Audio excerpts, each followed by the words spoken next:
Ready to go? Yeah. All right. I'd like to call the meeting to order.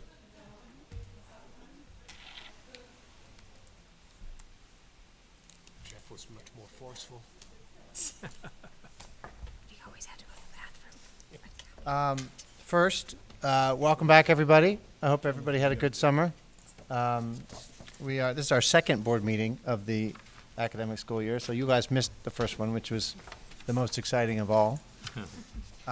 But seriously, no, welcome back. We're looking forward to starting a new year. I think some of you saw Ann Meyer's email yesterday. Lots of exciting things over the summer have come to fruition. So the playground is done.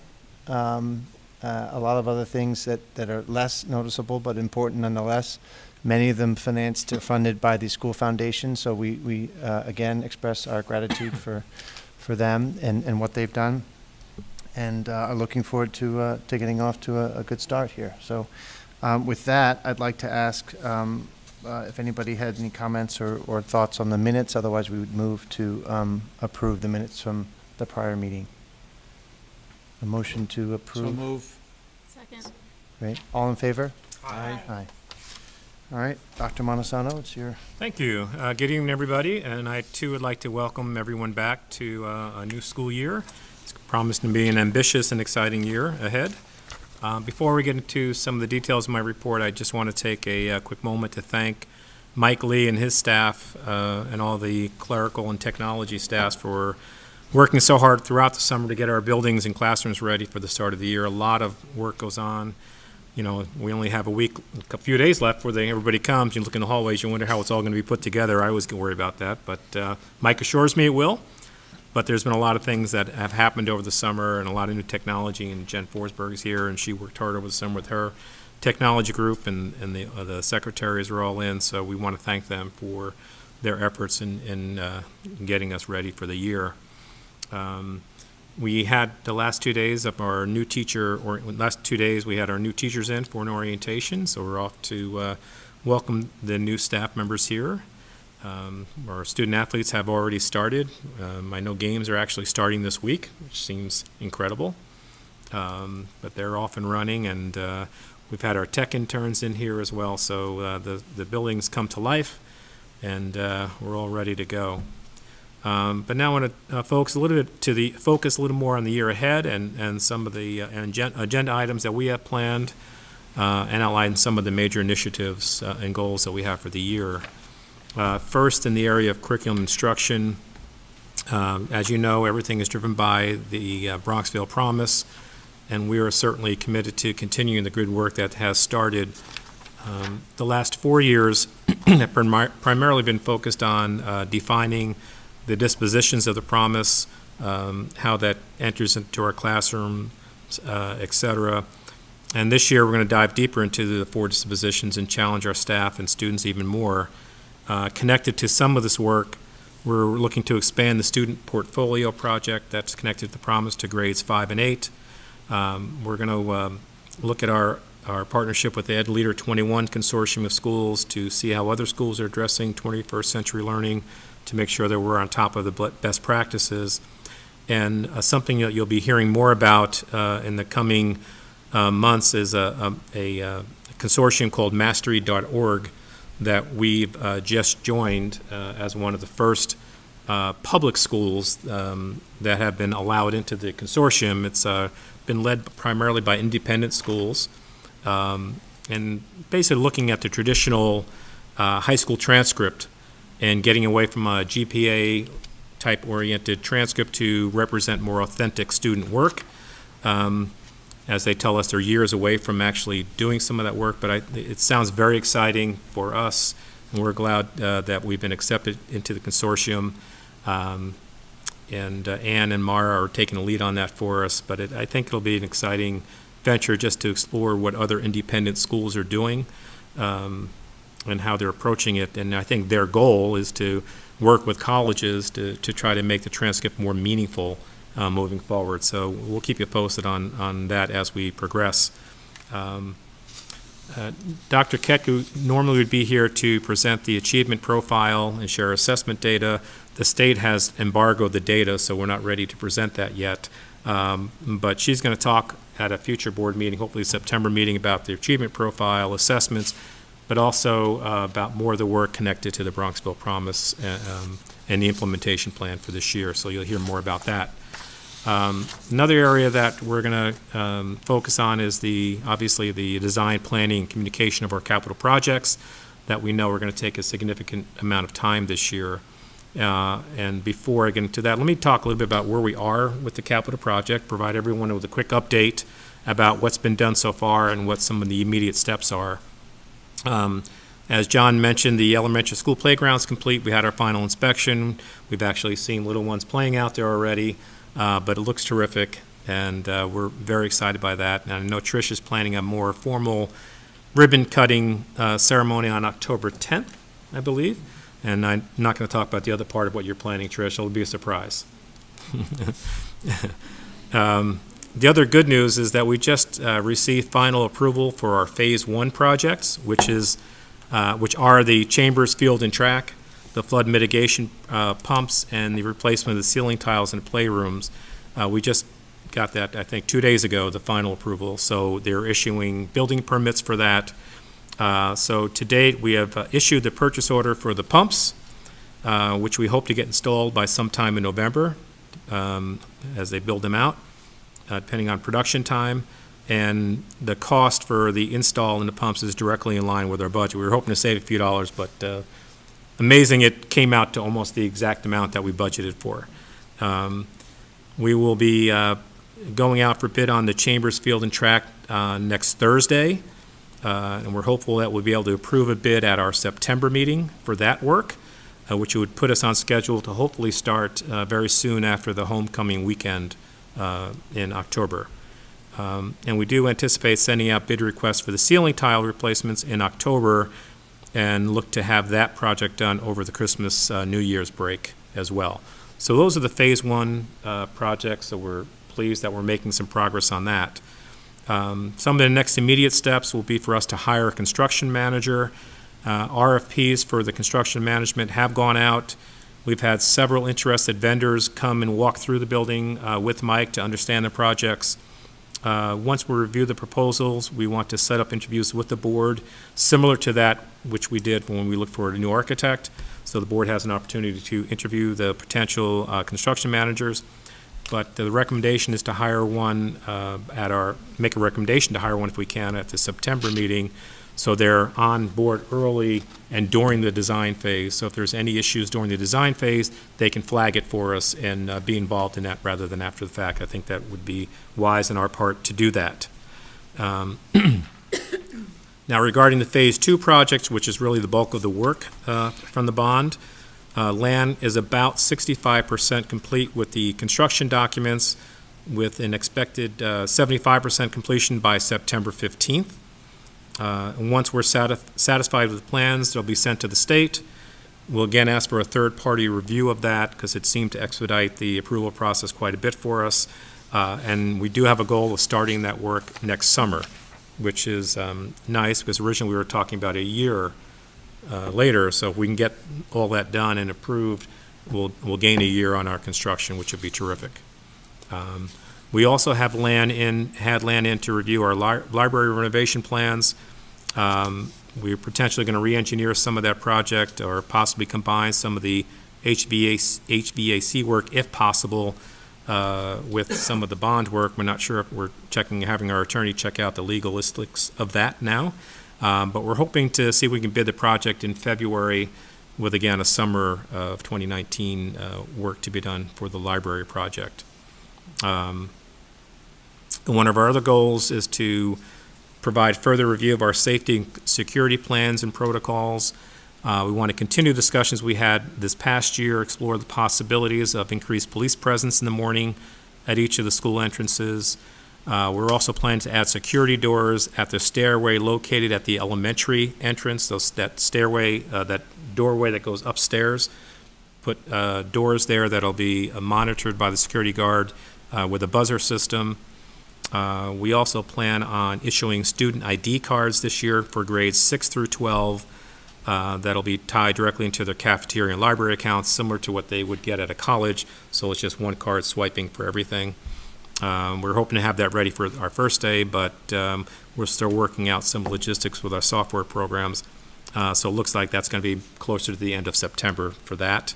And we're also going to be starting with an anonymous alerts system that will allow anybody to call in anonymously in case there's an issue that they might have or see or want to talk about. So we think that'll help a bit. And I do believe this is connected to another one of our goals, which is to continue our review of the K-12 guidance and student support program to not only expand on what we did this past year at the high school level, but to take a more global view of student wellness, if you will, K through 12, because we know that the earlier that we can identify students who struggle and get the supports and interventions that they need, the better chance we have at success. So we want to, again, look at it more globally than just have a high school guidance look, which we did this past year. And the other thing that we're working on is improving, I'm going to say, digital access for parents. We're going to expand and take advantage of the Family ID program, so it will allow parents to sign up and pay for field trips online. You know, if you log in and your information's there, if you click the student that you have, the fields will be pre-populated and provide an opportunity to parents to pay via one of the online payment systems, as opposed to having to write checks for $5 or $4 and things like that. So Jen's been working hard on that, so that's something else that we're moving forward on.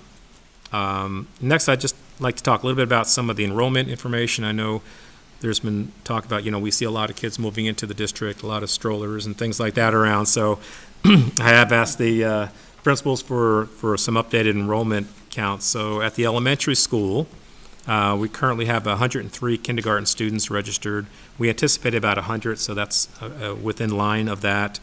We have had 38 new students enroll over the summer at the elementary level, and compared to 24 who left the district for moving or whatever else. So we're pretty good with our counts. The fourth grade is now up to 142 students, which is the largest one at the elementary level.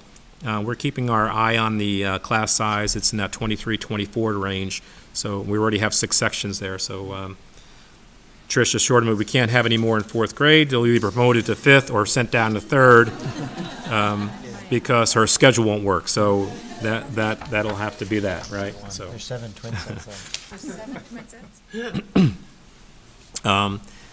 At the middle school, our enrollment's what we anticipated. We had 17 students leave the district in middle school and 24 who have entered. So we were +7 there. The one grade level that we are looking at for class size is the 8th grade, has 148 students currently, where we had an increase of 8 students in that grade. So there's a couple of classes that are approaching that 25 student mark that we want to keep an eye on. I don't think it's ready to do anything else with at the moment, but it's just something we want to be mindful of moving forward.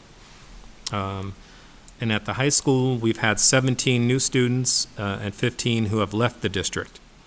So that's pretty much what we anticipated at the high school level. The largest grade is 9th grade with 141 students. I just want to mention a couple of new courses at the high school. We have an advanced Bronx River research class that we'll be moving forward on.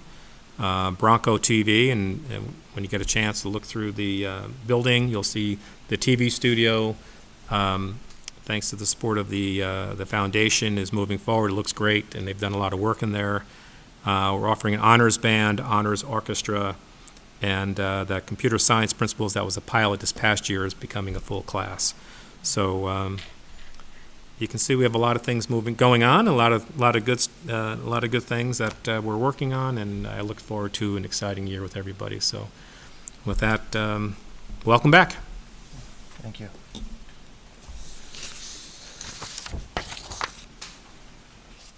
We're still with you, right? APPR? Oh, yeah. So you'll see a motion to approve APPR evaluators for principals. What that is, the board has to approve people who are certified to evaluate the principals. In this case, you've already approved me, but we want to expand to approve Rachel because our APPR requires, which is the annual performance plan that we have for our staff, but it requires a second evaluator to participate in the evaluation of the administrators, and Rachel will be that second person, so you need to approve her. I'm asking you to approve her as an evaluator of principals. So that's what that is Great. for. So the resolution is on the screen, but for those of you who can't read that, like me, it's in the agenda. Do I need to read the resolution, or do we? No. You don't Okay. have to read it. So can we get a motion to approve the resolution with regard to the APPR evaluators? Move. Second. Any discussion or questions? All in favor? Aye. Any against?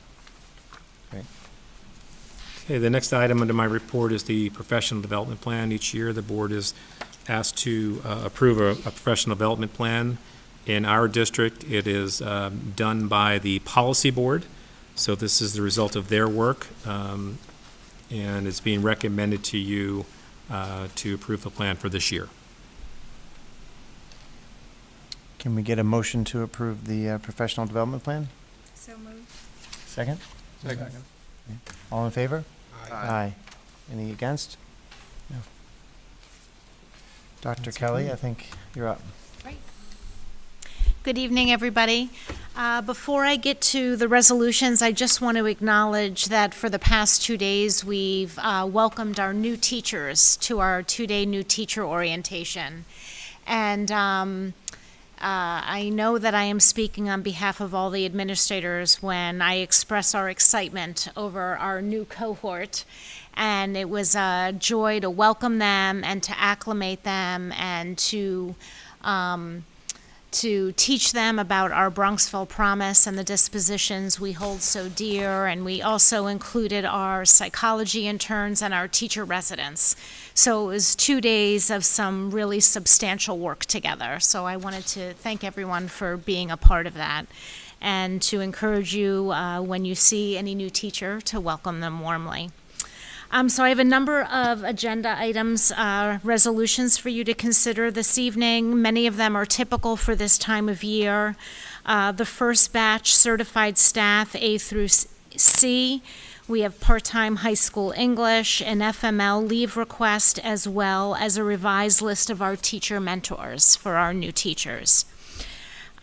E is rescinding of a substitute appointment. Unfortunately, we had a leave replacement all set and appointed, but she landed a full-time job, so we do need to rescind her appointment.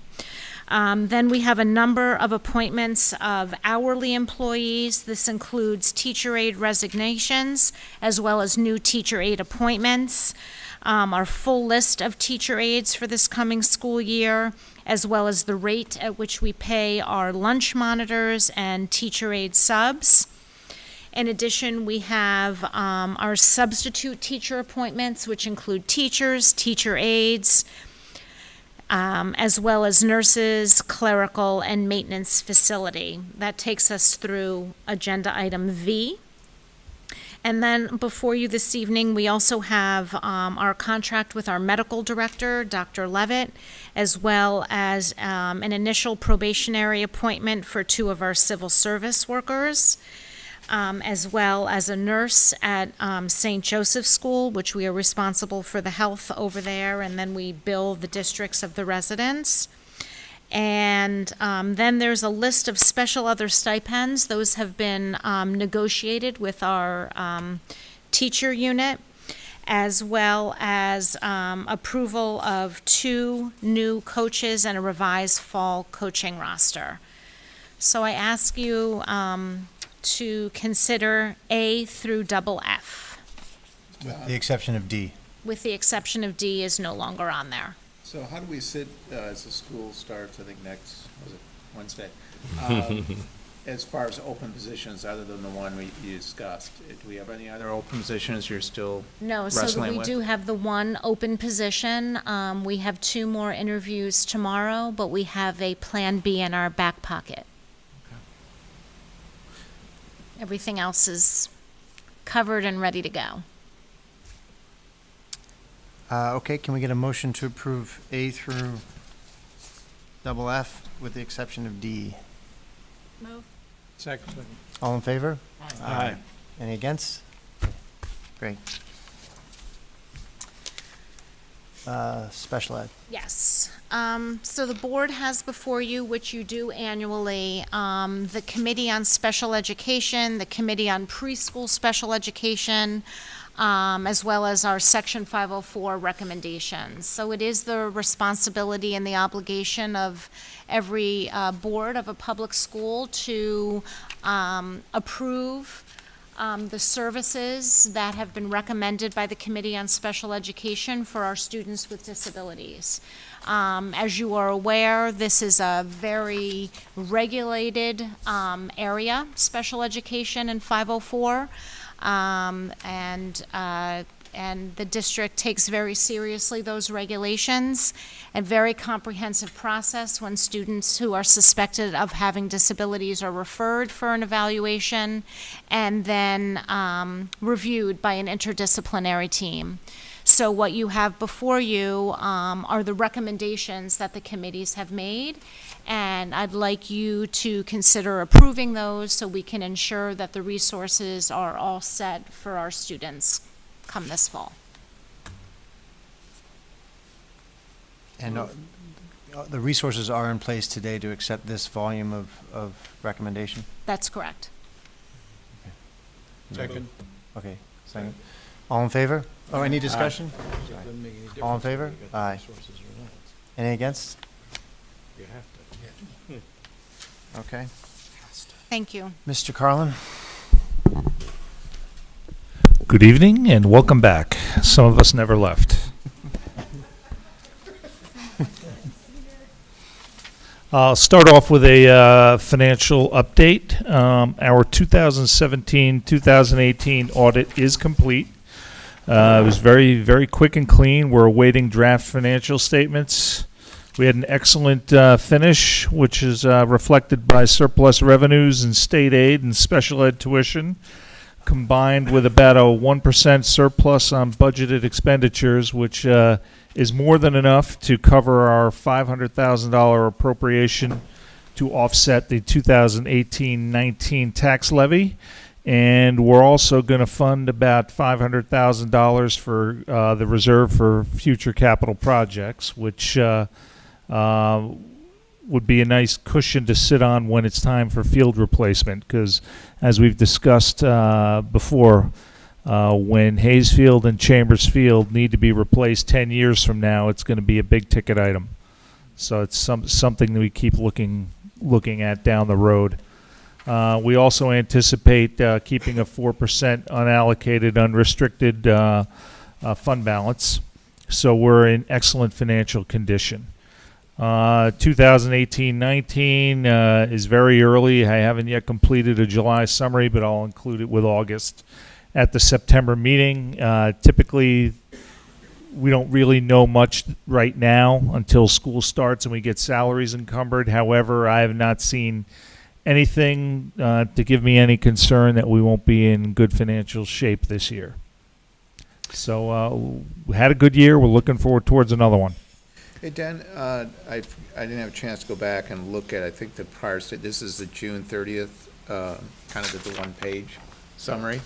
And I think we were around we were kind of trending at $400,000 to $600,000 for 3 or 4 months, and then, we're over $1 million. What are the big things that changed in the last kind of 30 days? Big thing was state aid. State aid came in a lot higher, our final payments. We knew we were budgeted conservatively, but specifically BOCES aid.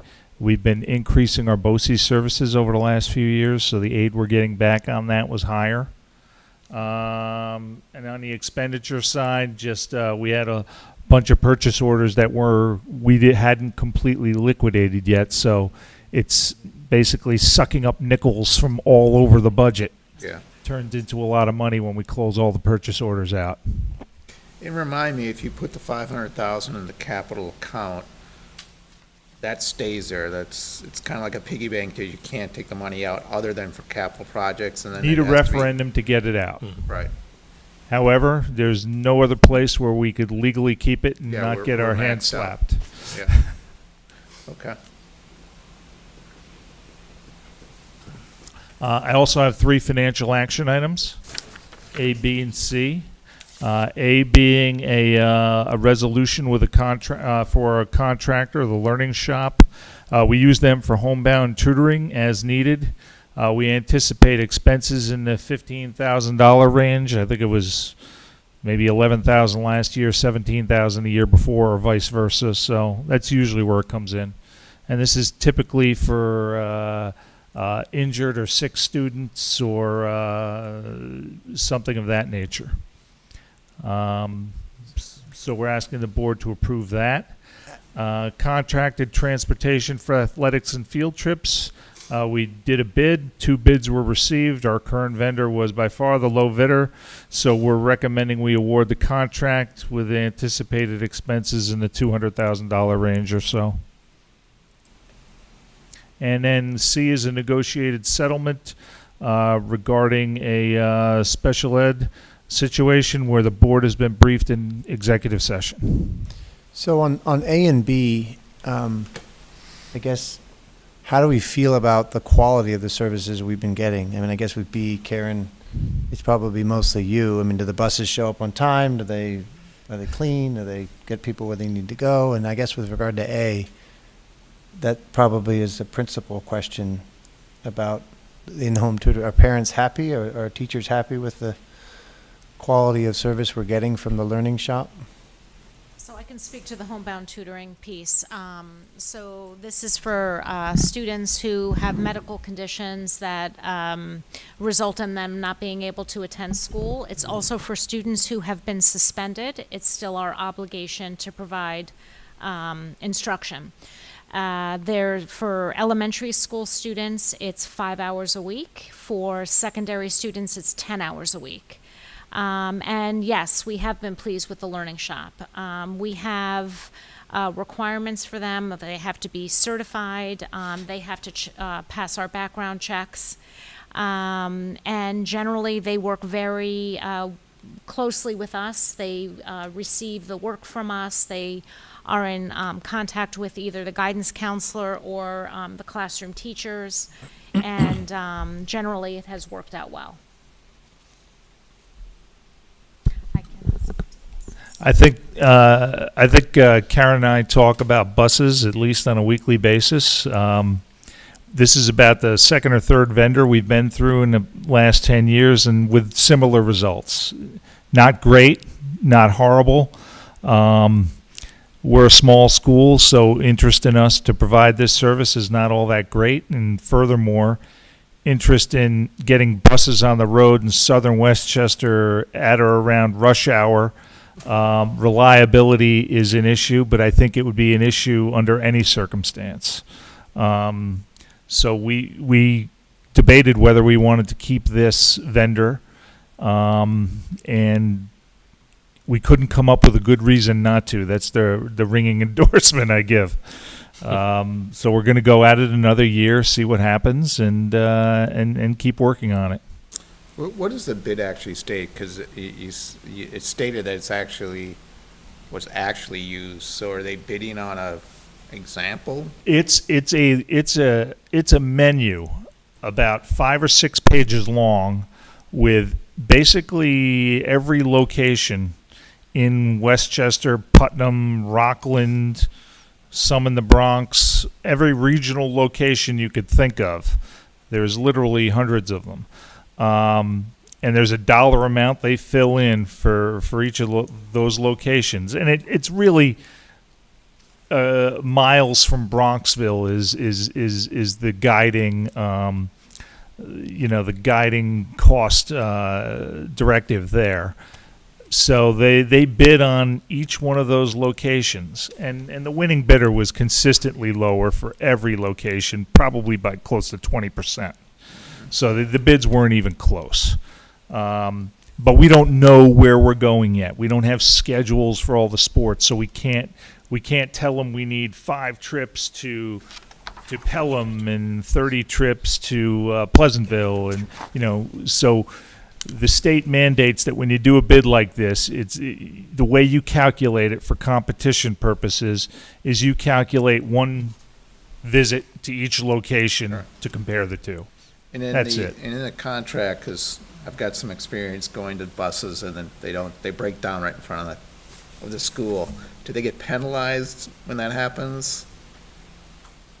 Well, we don't pay them when they don't show up. Well, they usually show up, but sometimes they break down right in front of Yeah. I don't know what the contract says. I'm just curious. I don't know offhand about the penalty clauses for breaking down, but I'll let you know. I'll go back I and guess, look at it. I guess the main point I have, yes, it is the lowest bid, but it's the lowest because their equipment allows them to bid lower because it's older and Well, there were more specifications and as they far might as get a the little bit age of the equipment they had to provide. okay. And I think the other bidder we've had in the past, and I We think the have. results were similar. Okay. So So we're not. I don't think we're foregoing quality compared to the other bidder by selecting the bidder that I'm recommending. I guess the other, major topic these days is bus safety, right? And especially the discussion or the idea around seatbelts and whatnot. How did you get comfortable that this group would at least would have the appropriate eye towards quality and safety with the kids? That's a good question.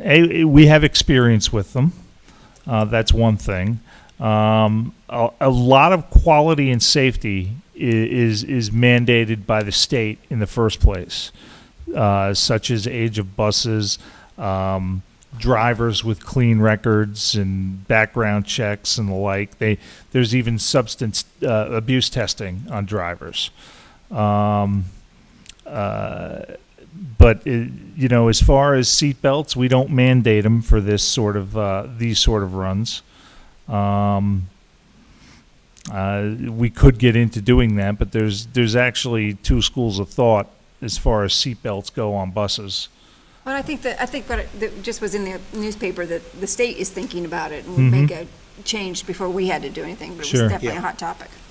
Yep. Okay. Is this the same bus company we used to take kids to Williamsburg and Washington? And No, those are private charter buses. I will say, we had experience with this company this summer with kids coming back from a school trip, and the driver called me after returning to his base to tell me that somebody left their passport on the bus.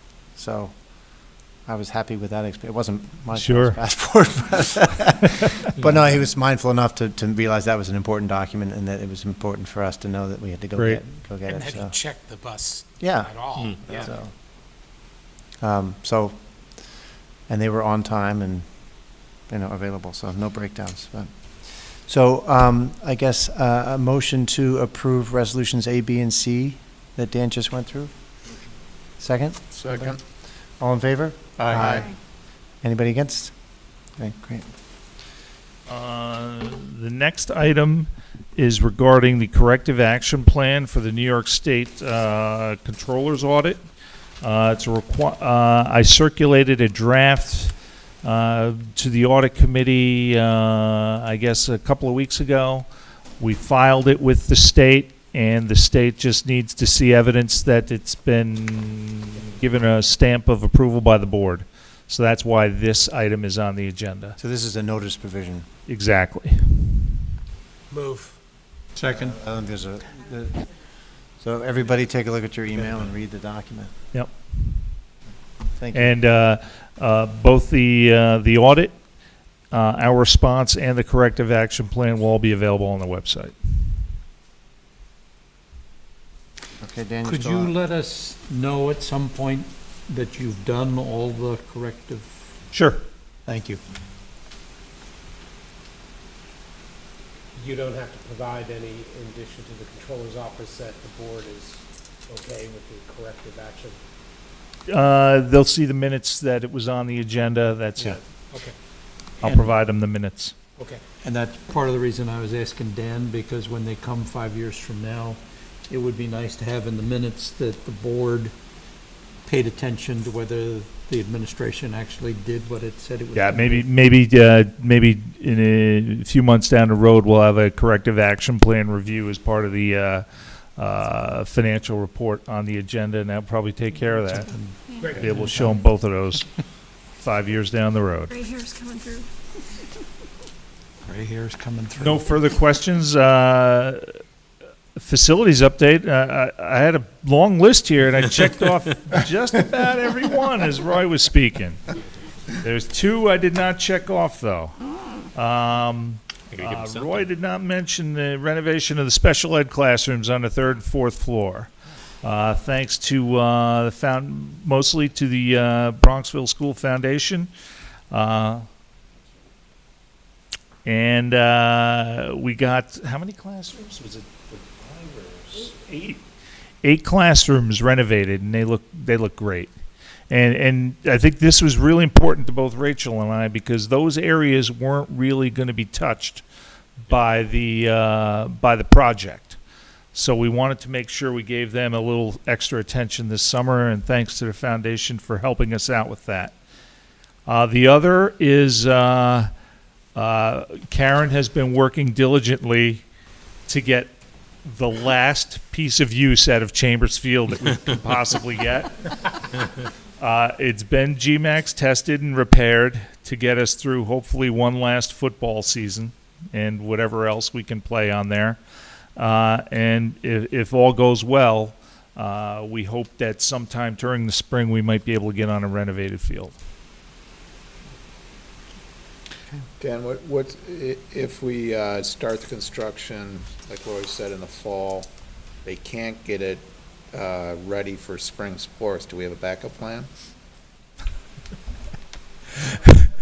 We would have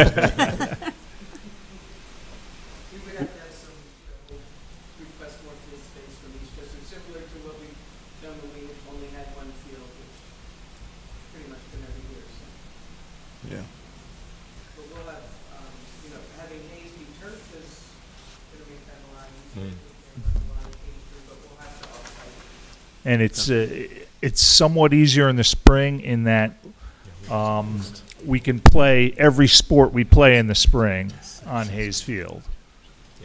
Even boys lacrosse? Which isn't the case, with the fall sports. The bigger issue will be the track. Mm-hmm. Yeah, track would be the bigger issue. And then a few, and this is the annual fire safety stuff. Let's see, I have notes on it somewhere. Is attached. There's a statutory requirement for approval of exit procedures for 2018-19, as there is every year. There's no changes to our exit procedures, and annually our architects also take a look at it. Where it really comes into play is when we're doing construction and we lose any access doors, then we may have to change this. But typically it's the same every year, because we're not anticipating any construction that will not give us access to all exit doors during this school year. And there was also, I guess, an inspection. Yeah. And the result of the inspection are attached. Yes. So we need a motion to accept approve the fire safety policy exit procedures for 2018-19. Anybody, Second. any discussion? All in favor? Aye. Anybody against?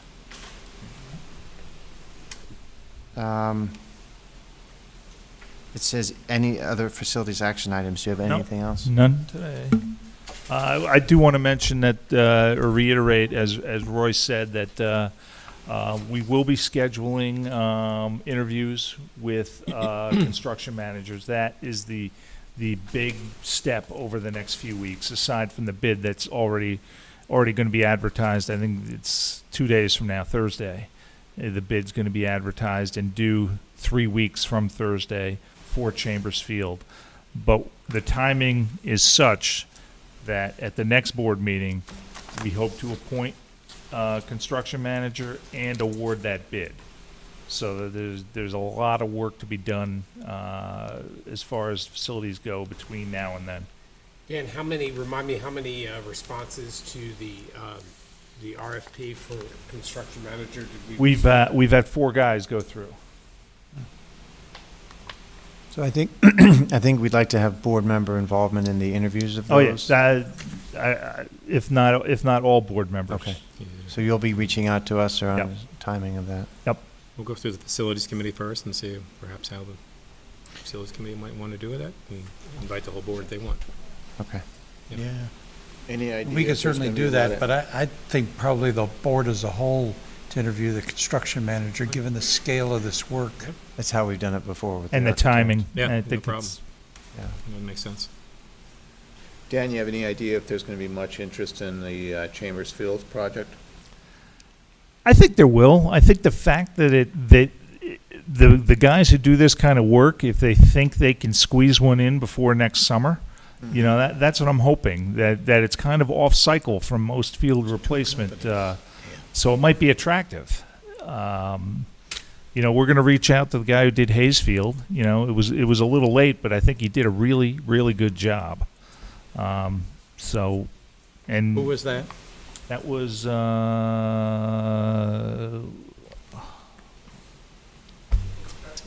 The Yes. architect was ABB. Avanti, Avanti, Carmine. right. Carmine. He was late.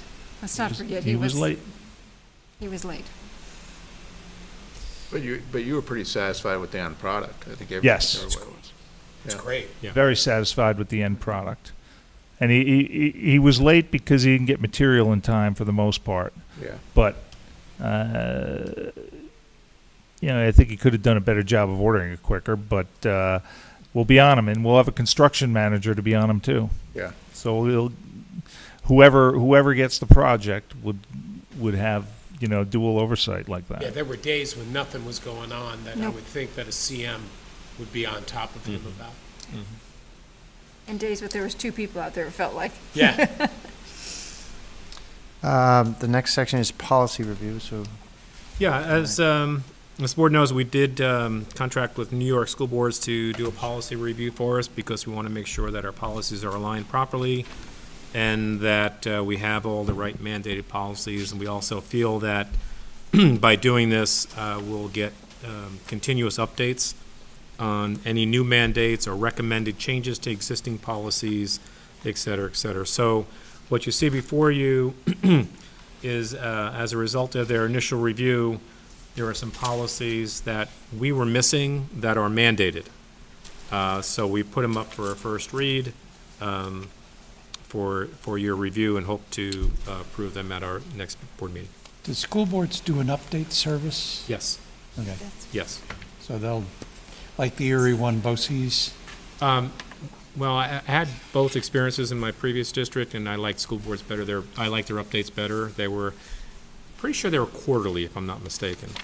Might be quarterly or pretty close to quarterly anyway. Okay. But they do provide it throughout the year. But they do the update service? Yes, yes, And so this is their best practice on these 5. yes. Okay.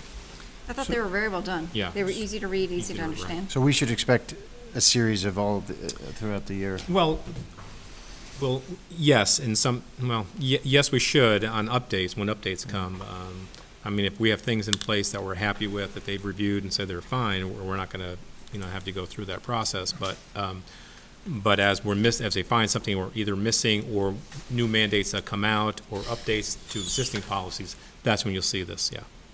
On the non-discrimination and equal opportunity policy, there was a section about the website, and I guess about optional conversion to accessibility there. Does our new website accommodate this? Yes. Jen, you can't leave yet. Yeah, I was going to say she's Good leaving. timing. Yeah. So that's one of the reasons we went to the new website host, provider, whatever you call vendor. No, we're talking about the equal access on the web, yeah. Yes, you'll notice on the bottom right corner of our website, it's called AudioEye, and it's built in to be in compliance with And one of the other reasons we went to the YouTube showing for our board meeting videos is because they provide a closed caption for that as well. Thank you, Jen. Now you can leave. Aye. So much for sneaking out, huh? But nothing at the next meeting we'll vote on. Yeah. Okay. Oh, you need approval for the first reading? Okay. So you need approval. So is there a resolution, or is it just an, okay, so Approve after a first reading. I guess a motion to approve the first reading of the policies as presented? Is that correct? Second. All in favor? Aye. Anybody against? No. Okay, are there any committee reports anybody wants to volunteer? I suspect there's not a lot of meetings, but we talked about facilities, so. There has not been an audit one. I choose not to volunteer anything. Okay. At this point, I think we can go into public discussion. Is there anybody here from the public who would like to say anything? Okay, going once, going twice. Motion to adjourn? Second. All in favor? Aye. Congratulations on your first meeting, John.